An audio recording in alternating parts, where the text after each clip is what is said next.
अगर आप मेरी इस बात से सहमत हैं तो कृपया इस वीडियो को लाइक करें, कमेंट में राधे राधे लिखें और चैनल को सब्सक्राइब करना न भूलें। इस अमूल्य ज्ञान को अपने प्रियजनों के साथ साझा करें। आइए अब कथा को सुनते हैं और अपने जीवन को सार्थक बनाते हैं। प्रश्न ये है कि क्या इस धरती का पर प्रतिक्षण जो घटित हो रहा है वो पूर्व निर्धारित है, और किसी के साथ यदि कोई आचरण हो रहा है या सब पूर्व निर्धारित नहीं है। नहीं तो फिर क्रियमाण किसे कहते हैं? पूर्व निर्धारित को प्रारब्ध कहते हैं। पूर्व जो कर्मों का एक भंडार भरा है उसे संचित कर्म कहते हैं, और अभी जो हम कर रहे हैं उसे क्रियमाण कहते हैं। क्रियमाण माने नवीन कर्म। पशुओं के जीवन में पूर्ण निर्धारित है, मनुष्य जीवन नया कर्म कर सकता है। नए कर्म करते हैं तो उसका फल भोगना पड़ता है आगे चल करके, और विशेष अपराध बन जाए तो अभी से लागू हो जाएगा, अभी से दंड मिलने लगेगा। तो नवीन कर्म भी तो होते हैं, तो पूर्व निर्धारित ही हम सब नहीं मान सकते हैं। हमें छूट दी गई है कि आप पाप कर्म कर लो, पुण्य कर्म कर लो, भजन कर लो, बुरा कर लो, अच्छा कर लो। तो अगर वो पूर्व निर्धारित है तो फिर हम दंड के पात्र क्यों बने? लेकिन ऐसा नहीं है। शास्त्र भी आज्ञा करता है, अगर पूर्व निर्धारित ही कर्म सबके द्वारा होने हैं तो फिर शास्त्र आज्ञा क्यों करे? आज्ञा तो नवीन कर्म के लिए होती है ना भाई, कि सब प्रारब्ध के अधीन है, जैसा होना होगा वैसा हो जाएगा, तो फिर आज्ञा क्यों कि ऐसा करो ऐसा ना करो? वो नवीन कर्म के लिए है। ये मानव देह में नवीन कर्म होता है। वो केवल पूर्व जो निर्धारित भोगना है वो अन्य योनियों में है। पशुओं को है, पक्षियों को है, अन्य योनियों को है। मनुष्य योनि में नवीन कर्म करने का अधिकार है, और नवीन कर्म जब बिगड़ जाते हैं तब फिर वो ऐसे योनियों में पहुंच जाता है जहाँ पूर्व निर्धारित केवल उसे कर्म भोगने पड़ेंगे। जी। कोई अशुभ कार्य कर रहा है या किसी के अत्याचार कर रहा है या अनाचार कर रहा है और कोई उसे प्रताड़ित हो रहा है, तो क्या उसको प्रताड़ित होना ही था, उसके साथ अनाचार होना ही था? और नहीं, बचाया जा सकता था, विवेक के द्वारा बचाया जा सकता था। ये अज्ञान के द्वारा क्रिया हो रही है, तो अगर हम विवेक का प्रयोग कर ले तो बुरे प्रारब्ध से भी बचाया जा सकता है।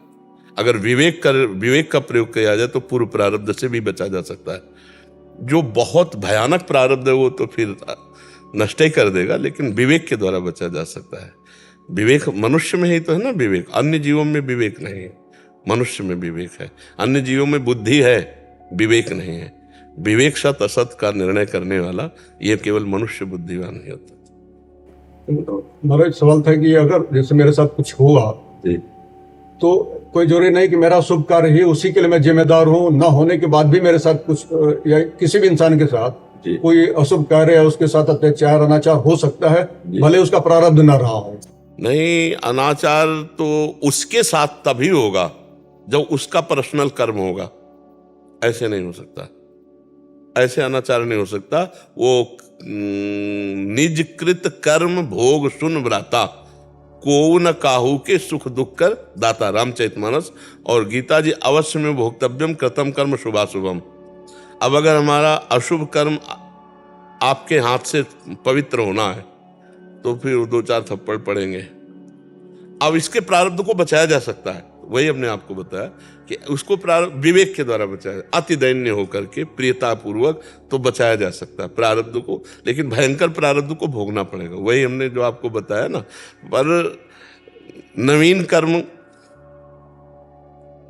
हमारे द्वारा कोई घटना घटती है जिसमें हमारी इच्छा और वासना होती है, और एक घटना घटती कि बिल्कुल हमारी चाहत नहीं है, जैसे अचानक किसी का मर जाना हमारे पैर से दब करके, या हम बहुत सावधानी से गाड़ी चला रहे हैं, अचानक कोई घटना घटी और हम उससे प्रभावित हो गए, तत्काल कोई घटना घट जाती, उसमें हम कहीं नहीं थे, वो प्रारब्ध भोग था, पर वो प्रारब्ध भोग है, अब हमें भोगना पड़ेगा।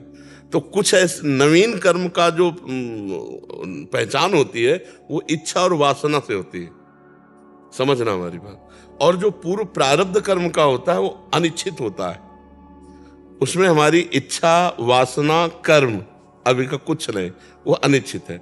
ऐसा जैसे एक व्यक्ति है और उसको निर्दोष है बिल्कुल 100%, और उसे फंसाया गया और आपको भी पता नहीं है कि वो निर्दोष है, और आपने वकालत में सिद्ध कर दिया वो दोषी है और उसको सजा भी हो गई, अब वो कह सकता है कि हम कसम से कहते हैं कि बिल्कुल निर्दोष है, तो वो निर्दोष नहीं है। उसका वो पाप जो गुप्त पाप रहा, उसने ना तो प्रायश्चित किया और ना उसको दंड मिला। वो गुप्त पाप प्रगट में निर्दोष होने पर उस अपराध के द्वारा उस अपराध का मार्जन कराने के लिए उसको फंसा दिया गया, और वो कर्म, उसका दंड जो गुप्त रूप से किया उसका वो भोग रहा है। और वो समाज में कह सकता है कि भगवान ने न्याय नहीं किया, जज ने न्याय नहीं किया, वकील ने न्याय नहीं किया, क्योंकि मैं कसम खा के कहता हूं मैं निर्दोष हूं, लेकिन पक्का ये उसका वो दोष उस पर हावी हो गया जहां वो दोषी था, दोषी ठहराया नहीं गया, दंड नहीं मिला और उसने प्रायश्चित नहीं किया। बड़ा कर्मों का जाल बड़ा सूक्ष्म विषय होता है। तो स्वेच्छा, वासना और कामना, इससे नवीन कर्म होते हैं। स्वेच्छा, वासना, कामना से रहित अचानक घटना जो घटती है उसे प्रारब्ध कहते हैं। वो विधान से पक्का है, वो तुम्हारी इच्छा के अनुकूल प्रतिकूल जैसा भी गिरेगा आके, तुम्हारे कर्म के अनुसार गिरेगा आके। और अपनी इच्छा के अनुकूल प्रतिकूलता को लेकर जो हम विचार पूर्वक कर्म करते हैं वो नवीन कर्म होता है। जो हम विचार शून्य भोगते हैं एकदम, जैसे कौन दुख भोगना चाहता है, किसी का विचार नहीं पर दुख भोगना पड़ता है, प्रारब्ध होता है। अचानक कोई घटना जो घटती है उसको कहते हैं प्रारब्ध, और जो हम विचार पूर्वक कर्म करते हैं शुभ या अशुभ, वो होता है नवीन कर्म। तेजस्वी गोयल जी। राधे राधे महाराज जी, आपके चरणों में कोटि कोटि प्रणाम। गुरुदेव, आपकी कृपा से सत्मार्ग पर चलने की आपकी ही दी हुई सामर्थ्य के अनुसार चलने का प्रयास कर रहे हैं। महाराज जी, अब ये संसार काटने को दौड़ता है, हर समय बस यही लगा रहता है कि ये सब झूठा है, किंतु मन में जो भाव रहता है वो आचरण में ठीक प्रकार से उतर नहीं पाता। आपकी कृपा से शरणागति प्राप्त हुए 4 महीने हो गए, कृपया मार्गदर्शन करें कि मैं अपनी कमियों को कैसे सुधारूं। जितना नाम जप करोगे, जितना मंत्र जप करोगे, उतना ही आप में अध्यात्म बल आएगा, और अध्यात्म बल जितना आएगा उतने ही हम विकारों को हटा सकेंगे, और जितना निर्विकार होते जाएंगे उतने ही आनंद की अनुभूति होती जाएगी। संसार काटने को नहीं दौड़ता, अरुचि हो रही है, ये अच्छी बात है, लेकिन यही संसार भगवान का स्वरूप भी है। तो अगर हमारे पति हैं, हमारे पुत्र हैं, हमारे परिवार हैं, जो भी रिश्ते नाते संबंध, सबका हमको यथा योग्य पालन करना है। अगर हम भजन का ऐसा समझें कि जो भजन करने वाला है वो ऐसी अरुचि को प्राप्त हो जाता है कि संसार के काम लायक नहीं रहता, तो संसार में फिर कोई भजन करेगा ही नहीं। और आप देखो, मान लो आप कह रही हैं कि 4 महीने से भजन में लगे, तो आपको ऐसी रुचि है, तो अपने लोग जो बचपन से लगे तब तो संसार में रहना ही नहीं चाहिए। लेकिन हमें संसार की सेवा बताई गई, नहीं बताई गई। सुबह से हम 2 बजे उतर पड़ते हैं रोड में, 2 बजे आ जाते हैं रोड में, और तब से लेकर अब तक हम इन्हीं के बीच में हैं। तो हम इनको संसार ना मानकर भगवान का स्वरूप मानते हैं। मेरे भगवान इतने रूपों में आकर के हमसे प्रवचन करवाते हैं, हमसे प्रश्न उत्तर करवाते हैं, सदैव अपने में लगाए रखते हैं। ये भगवान की बड़ी कृपा है कि वो श्रोता बनकर, प्रश्नकर्ता बनकर हमारे हृदय को सदैव अपने में लगाए रहते हैं। तो हम अपने परिवार को या अपने कर्तव्य को या अपने राष्ट्र की सेवा को भजन करते हुए सुचारू पूर्वक करें, तब तो हम सही भजनानंदी, सही मार्ग में जा रहे हैं। यदि हम अपनी सेवाओं से, अपने अधिकारों से, अपने कर्तव्यों से भागने लगे तो हमें लगता है कि ठीक नहीं है। अपने कर्तव्यों का, अपनी सेवाओं का पालन करते हुए अंदर से भोगों में रुचि ना होना, लोगों में रुचि ना होना और बाहर से रुचि का प्रदर्शन करना, ये भक्त को आना चाहिए। बिल्कुल हमारा मन नहीं बोलने का, लेकिन हम जो आए हुए से प्यार से बोले, सम्मान से व्यवहार करें, परिवार वालों से, नहीं तो हमारी भक्ति बाधित हो जाएगी, बाधित हो जाएगी, पक्का बाधित हो जाएगी भक्ति। तो हमारी अरुचि अंदर से रहे पर बाहर से व्यवहार में अरुचि नहीं होनी चाहिए। व्यवहार ऐसा कि देखो कितना सौम्य स्वभाव है, ये तो भक्त हैं, कितना भगवान की कृपा है कि कैसी भी परिस्थिति हो ये बहुत मृदु व्यवहार करते हैं, सरल व्यवहार करते हैं। ऐसा एक आदमी जब हमसे मिले तो मिलने के बाद उसको एक बार ये जरूर आना चाहिए कि इतना सुंदर व्यवहार कैसे हो सकता है, ये तो भगवान के कृपा पात्रों का ही हो सकता है। हमारा अगर कड़ुआ व्यवहार हुआ, हमें संसार अच्छा नहीं लगता, झड़कना, ऐसे, वो अभी सही मार्ग नहीं, उसको समझना।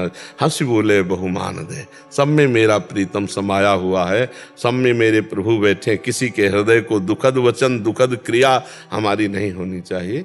तो ये हम इस विषय में बोले कि अरुचि अंदर होनी चाहिए, व्यवहार में हमारी प्रियता होनी चाहिए, क्योंकि व्यवहार में सामने आए हुए शरीरों में श्री भगवान ही है। मेरा कहने का मतलब ये था ना कि जो मन में जैसे होता है कि बस आप ही के जो आपके कहे अनुसार चलूं पूरी। हाँ, उसका उत्तर होता है, आपने सुना भी कि जितना नाम जप करेंगे, मंत्र जप करेंगे, आप में अध्यात्म बल आएगा, उतने ही आप अपने विरोधी भावों का त्याग कर सकेंगे, और जितने ही कामनाओं का त्याग करेंगे हृदय निर्विकार हो जाएगा, आनंदित हो जाएगा। हृदय में जलन होना तो भक्त का लक्षण है। अगर वो अपने गुरुदेव या शास्त्र की आज्ञा का पालन नहीं कर पा रहा तो हृदय में तो जलन होनी ही चाहिए, तभी आगे बढ़ेगा। अगर उसमें खुशी है तब तो आगे कैसे बढ़ पाएगा, उसी में राजी हो गया तो आगे कैसे बढ़ पाएगा। अच्छा है, और हृदय को बहुत प्रभु में लगाते हुए अभिमान रहित रखना। मैं भजन करती हूँ, मेरे में अच्छी अच्छाई है, ये भावना नहीं आनी चाहिए। रोहन दीक्षित जी महाराष्ट्र से। श्री हरिवंश महाराज जी, राधे राधे। राधा वल्लभ श्री हरिवंश महाराज जी, आपके चरणों में कोटि कोटि प्रणाम। महाराज जी, मेरा एक प्रश्न किसी शंका निवारण हेतु नहीं अपितु केवल जिज्ञासा पूर्ति मात्र है। महाराज जी, श्रीमद् भगवद गीता में श्री कृष्ण जी कहते हैं अक्षराणाम अकारोस्मि, और सत्संग में भी कई बार आपके श्रीमुख से सुना है कि शब्द तत्व को हर स्थान, वस्तु, वाणी के हर एक अक्षर में व्याप्त है। अतः क्या कोई भी मनचाहा अक्षर अथवा शब्द का जाप करके क्या भगवत प्राप्ति हो सकती है? नहीं, गुरु प्रदत्त, शास्त्र सम्मत गुरु प्रदत्त। अब जैसे का है तो का जोड़ किया गया है कृष्ण से, कमल नयन से। तो गुरुदेव भगवान के द्वारा जो निकला हुआ मुख से अक्षर है वही हमें अविनाशी तत्व पर स्थित करेगा, वही। तो इसीलिए मंत्र मूलम गुरु वाक्यम, गुरु वाक्य पर रखा गया, गुरुमुख होने पर जो गुरुदेव ने नाम दिया उसी से भगवत प्राप्ति। ये भी बात समझनी है। तो अब जैसे हम राम जपें, हमें गुरुदेव ने नहीं दिया, पर किसी गुरु ने तो बोला है राम, कृष्ण बोले, किसी महापुरुष ने बोला ना, राधा किसी महापुरुष ने। तो अगर हम राधा राधा राधा जपते हैं तो वो गुरुमुख है, वो आचार्यों द्वारा जपा गया है, वो महापुरुषों द्वारा कहा गया है। तो हमें उन महापुरुषों का कृपा प्रसाद प्राप्त होगा और कोई न कोई प्रगट में सदगुरु प्राप्त हो जाएगा।